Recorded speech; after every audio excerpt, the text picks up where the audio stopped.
All right, now we are live.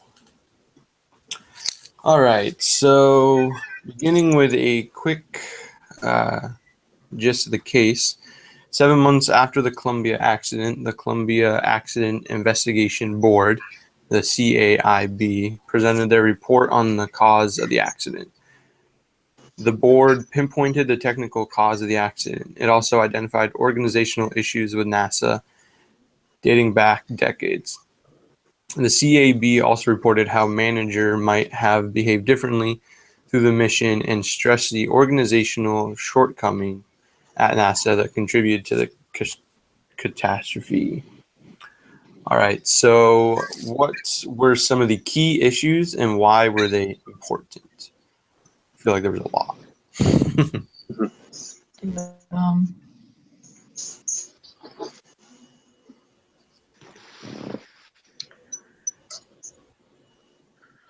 I thought one of the key issues was like their photos very well kept or something, and they couldn't get clear photos. Mm-hmm. The cameras and all that. Yeah, Okay. Yeah, it's Okay. definitely one of them. I also think I felt like Oh, go on. I was just saying that also the culture is kind of a setback. If they have to prove that something is dangerous for them to actually even like look into it, then you're gonna have problems eventually. Yeah, I believe they have what was the instead of like prove to me that it's a problem, prove to me that it's not a problem or something like that. Right. yeah. Yeah. I think as someone would try to prove that or bring a recognition to it, then it always seemed like somebody else would like shut it down. Like, nope, we've already gotten over that, and that's not a problem. Yeah.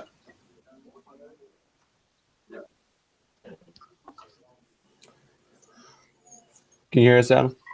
Yeah, I can hear you. Perfect. So we're just talking about what were some of the key issues in the case, and then why were they important. Okay, let me see if I can remember what the case was about. 1 second. I also think there seemed to be a kind of going with you, Michael, a culture of they didn't want to be wrong with anything. They had this plan of being able to do so many missions a year and needed it to work because they invested so much money and had so much money riding on it that they didn't want to acknowledge any of the risk that they were taking with using kind of such an old orbiter and the fact that they weren't really keeping up with it, like safety wise. Right.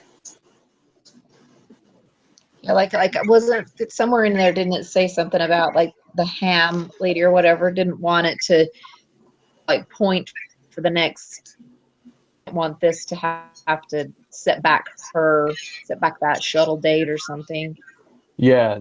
So that was she was talking about how if there was a problem, if they did find a problem, it set back the next launch, and that was not okay because she was trying to become like manager, head lead of the flights or something like that. Yeah. So there was another issue of they just didn't want to accept it. Yeah.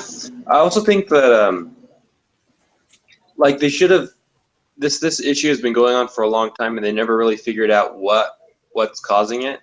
Mm-hmm. And so that's kind of one of their issues is because they haven't spent the money or the time to figure out why this foam stuff is falling, why it's happening, and so they've just accepted it as acceptable risk because it's never killed anyone before, but that doesn't necessarily mean it won't in the future, and so they just kind of I guess downplayed it until finally it became something that was not even.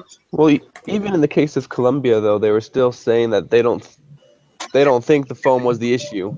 They're still trying to, I guess Mhm. veered away from that possibility. Right. But I still think you can't just say, "Oh, that happened 10 days ago." You actually need to figure out what this foam is, what the problems the foam's causing, how to stop it Mm-hmm. and how to deal with it in the future.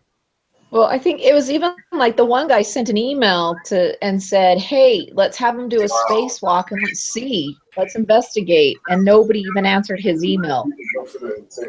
Yeah, they. I feel like they were pretty dismissive about the whole. It could be a problem. It might be a problem. Instead of thinking, oh yeah, maybe we should just take a closer look at it. They were just kind of like, whatever. It's not that big of a deal. Yeah. When I wrote about that, because I put the email, I think, in mine, and I said something about, if there's an issue, Bill is a dangerous issue, and you're just sending out an email and you never get a response. Well, pick up the phone and start calling people, like not just sit and wait. Mm-hmm.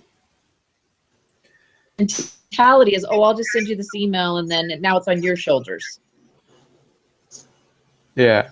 So that was one thing I was surprised about, that the team that they had like assembled for like looking into the foam strike.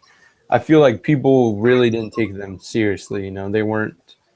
I think most of the higher level people just kind of saw them as, this has to be done. You guys have to be formed and look at it. But really, the foam isn't a big deal. So we're not going to really take what you guys are asking very seriously. Yeah. Yeah. All right. So, what is human cognitive biases and how does it apply to this case? Do any of you know what human cognitive biases are? Was that a term from the case study? I don't think so. Are we supposed to know what that But is? I think maybe he was just assuming that we're going to know what it is. I don't know. So it tells us what it is. So I'll read what it says. Okay. So cognitive biases is a systematic error in judgment. Confirmed bias is our tendency to look for information that confirms our existing views. And sunk cost bias is our tendencies to escalate commitment to a course of action into which you've already invested time, money, or other resources. So, between those biases, what evidence is present in this case of some of these biases?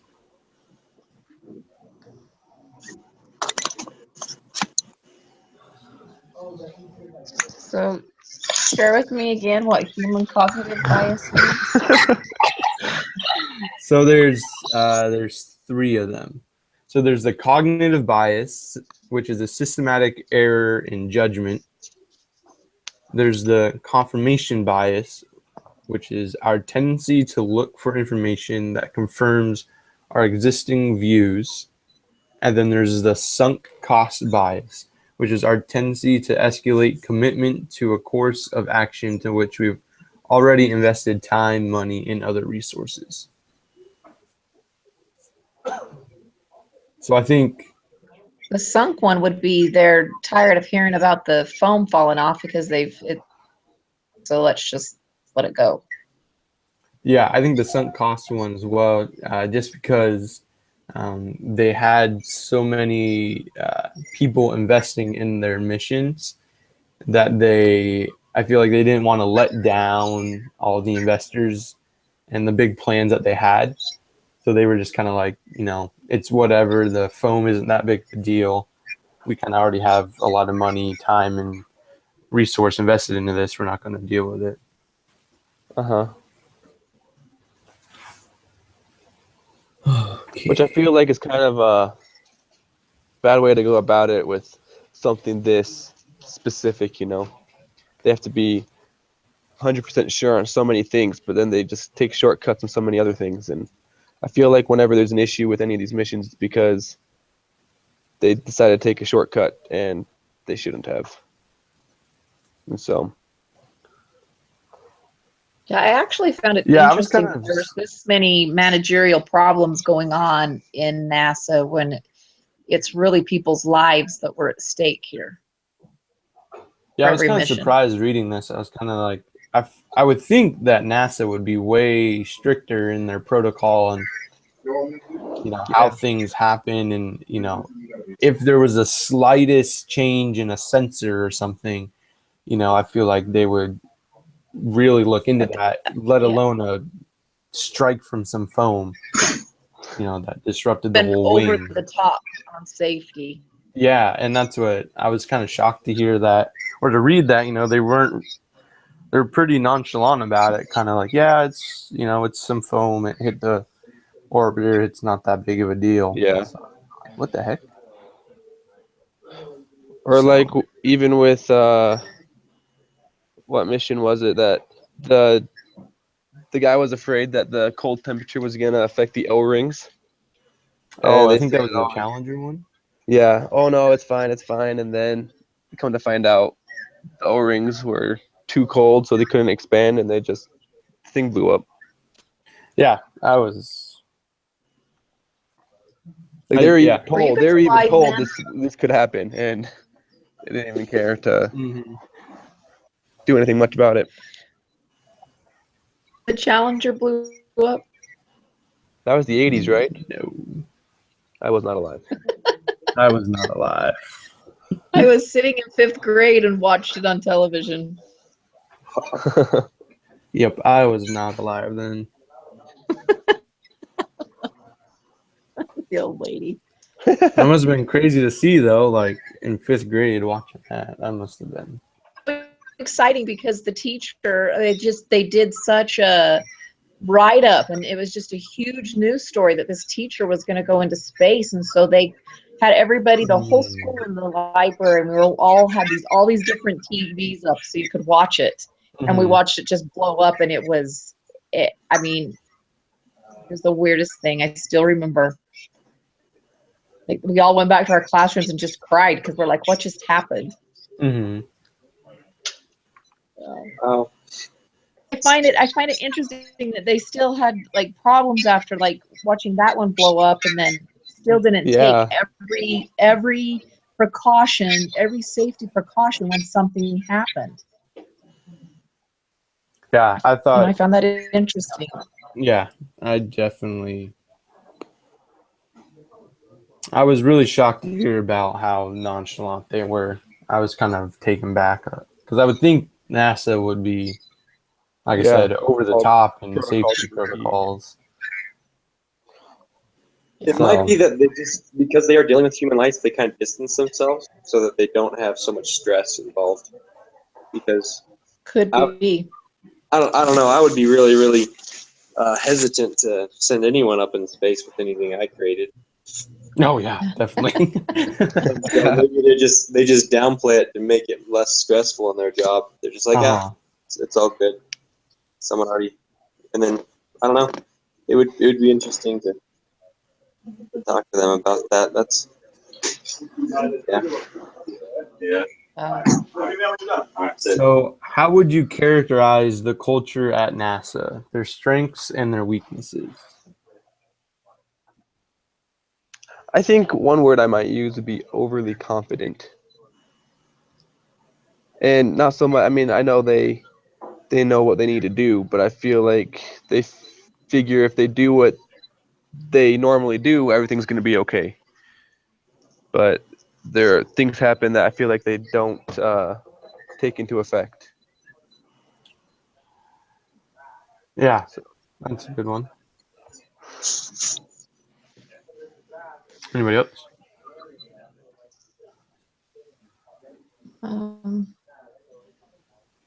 just felt like there was kind of a lack of communication. Like one group would say one thing and then it wouldn't ever really trickle anywhere else. It just would stop. Mm-hmm. All that. Yeah, I think the team that they set up, what was it called? The DAT team, the DA team. They didn't have anybody really to report to. I mean, they just kind of like were set up and said, "Hey, kind of look at this, the strike, see what you can do looking at this foam strike and let us know. But they never had like a person they really needed to talk to. They didn't have like a higher up that they reported to. So that was a little weird, I thought. Like, what was the point of that team? Yeah. I also was pretty surprised the time it took them to, like, from launch day to the time where they actually figured out that this might be a problem. I was pretty shocked with, because I would have thought, after the launch, right after the launch, if they saw the foam hit the orbiter, I kind of figured they would think, okay, let's get on this. Let's look at, is this going to be a problem? But it took them, a couple days to actually do anything about it, which I was pretty surprised about. Yeah, like, I'm surprised that they don't, like, and I don't know if that's go back to their camera system or whatever, but they had to go back and review the camera. But I would think that would be something they would do immediately after launch. Hey, let's go back and make sure that launch, did anything happen, or we got to be worried about something. I would think that would happen instantly. And I thought, well, it was like the next morning or the next day or a couple days later that when that finally was like, oh, something flew off. I would also think, along with that, I would think also if they already know that the foam breaking off is a possibility, if it, could happen, I would think they would want to, like you said, look at it right after the launch. And they didn't. They just kind of like, oh, whatever. Yeah. All right. And I'm sure the astronauts know the risk when they get into that shuttle, that the odds of them returning safely, I don't know what their odds are, but you wonder if they just know leaving that it's a possibility I might not return. Yeah. I feel like that would be a cool job to be an astronaut, but also probably be pretty scary. I don't think I would trust myself flying a spaceship. No, I don't want to go in space. All right, so who do you think is accountable and why? Is there one person, or you think it's, a whole team of people? I felt like that ham lady made a lot of errors. I don't know if I would lay blame on her, but I just felt like she was trying to cover up a lot of things because she didn't want it to mess with the next mission.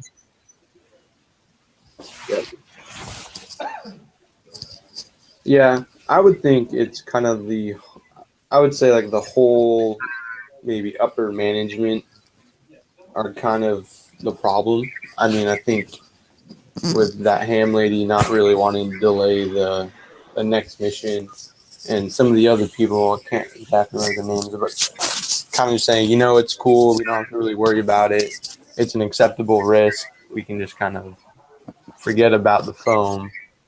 I think, they're all kind of to blame together. So. Yeah. So what is the concept of team design? So there are 5 conditions that, when present, increase the probability of team effectiveness. There's clear boundaries, compelling direction, structure is in a system that supports the team in completing their work. Do you think that the DAT team that was set up, do you think that they had these elements of the team design? Or do you think they were lacking?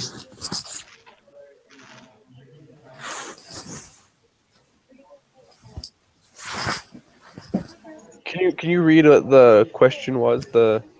What team design was, I guess. So the concept of team design, there are clear boundaries, compelling direction, a structure, and a system that supports the team in completing their work. So I think definitely they did not have a system that supports the team in completing their work because they were kind of taken not very seriously. The rest of NASA didn't really care what they were doing and didn't really, try to help them out. Uh-huh.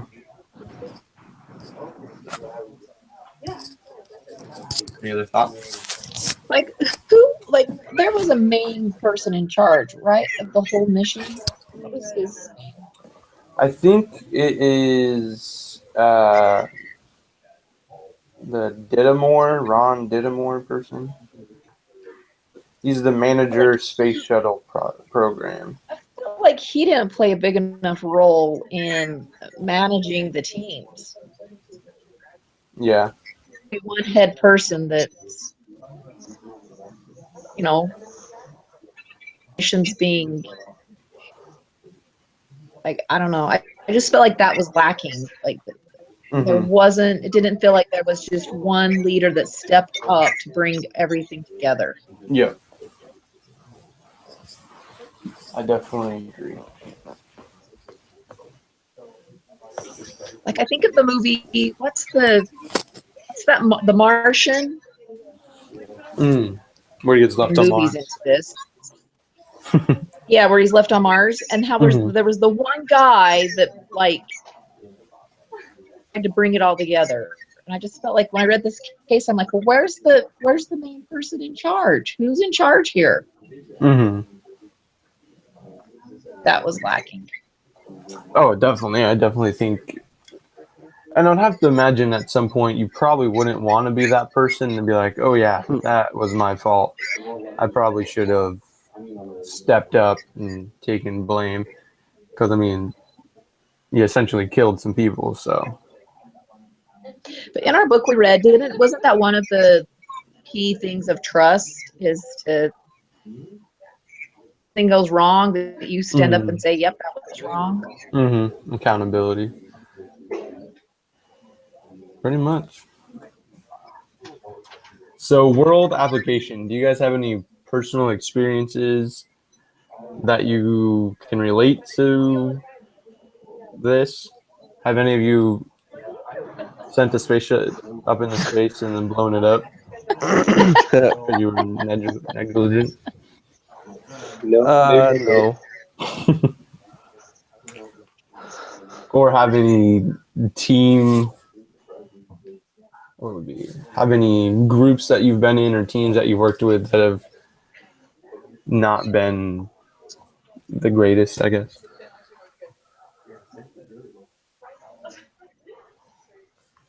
I mean, I guess I've been a part of like groups where they like the guidelines are set out. This is what we need to include. This is what we need to do. But they get so focused on a certain aspect of it, and they go in that direction that when someone tries to pull them back, it's hard for them to open their scope again and see the big picture.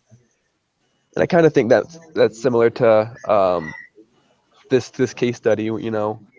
There's NASA's so set on just getting these missions done that they kind of get tunnel vision and they lose their broad picture of safety, and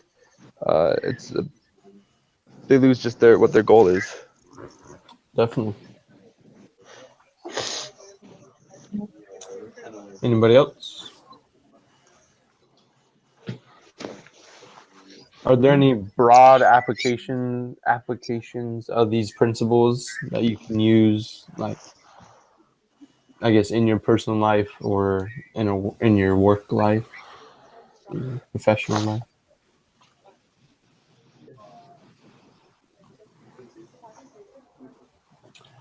I think it's important to listen.